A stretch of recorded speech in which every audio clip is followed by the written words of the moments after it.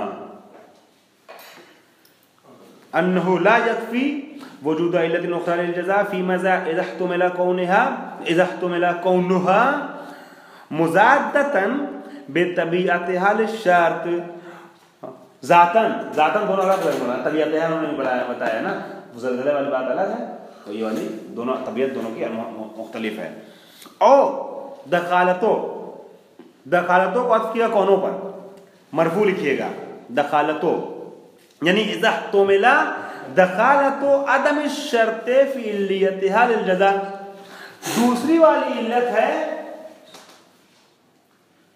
اور یہ اس کو معلول بنائے گی جزا کو، مگر اس قید کے ساتھ کہ یہ نہ ہو عدم شرط.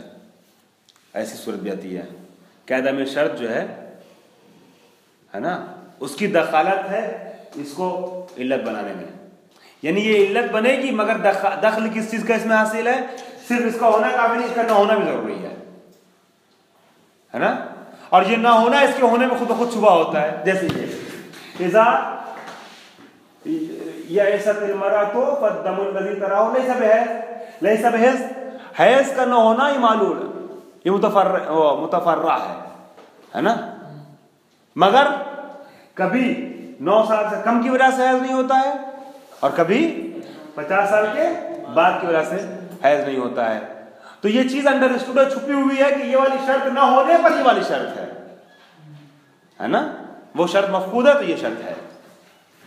دو علتوں سے نہیں آتا، بیماری والی ہٹا دیجئے، ہاں دونوں ہی طرف عدم ہے، یا چاہے اس کو کہی چاہے اس کو کہی. اگر آپ اس کو شرط بتا رہے ہیں پہلے تو جب یہ والی شرط نہیں ہوگی تب یہ علت بن جائے گی، اس کو شرط اگر بنا رہے ہیں تو وہ شرط نہیں ہوئی تو یہ علت بن جائے گی. ٹھیک ہے، غور بھی کیجئے گا آپ لوگ جا کر کے رات میں مطالعہ جب خود کیجئے گا مؤثر کے علاوہ. اور دخالتوں یعنی جزا کی علت دوسری چیز اس وقت ہوگی کہ جب یہ والی شرط نہ ہو. ٹھیک ہے، جیسے یہ مثال میں نے آپ کے سامنے پیش کی ازارات السبیہ والی. اور دخالت عدم الشرط فی علیتها للجزاء، کہ عدم شرط جو ہے وہ علیت میں دخالت رکھتی ہے جزا کی علیت میں، یعنی یہ شرط تھی، اس کا نہ ہونا اس کے علت بننے میں دخالت رکھتا ہے، اس کا نہ ہونا دخالت رکھتا ہے. فَإِنَّ احتمال علت اخرى من هذا القبیل لا ينافي اطلاق الاحوال للشرط. بس اگر علت دوسری والی اس طریقے کی ہو کہ جو متضاد ہو یا عدم شرط یا عدم علت اولی کو سمجھاتی ہو ہے نا، اور علت بنتی ہے وہ بھی، جیسے یہ خسوف اور کسوف وغیرہ، ٹھیک ہے، یا یہ والی بات حیض والی، تو ایسی صورت میں کیا فرما رہے ہیں، یہ چیز منافات نہیں رکھتی اطلاق احوالی شرط کے لیے، منافات نہیں رکھتی. اذ لیس من احوال الشرط حینئذ حالت اجتماعی ما تلک العلت، اس لیے کہ ادھر متوجہ رہیے گا ایک لمحہ، اس لیے کہ اذ لیس من احوال الشرط، اطلاق احوالی کہاں کہتے ہیں مولانا،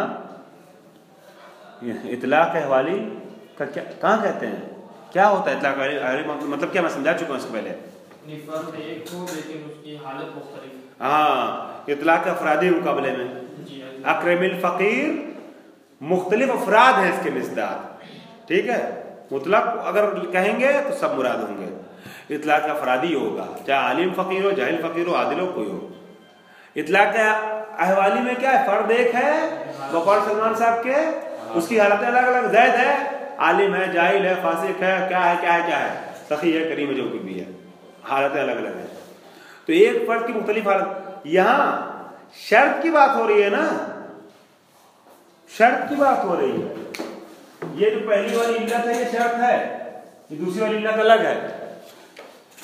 تو اطلاق احوالی جو شرط کا ہوتا ہے اس پر تاثیر اس وقت ہوگی، وہ متاثر اس وقت ہوگا اطلاق کہ جب اس کے احوال متاثر ہوں.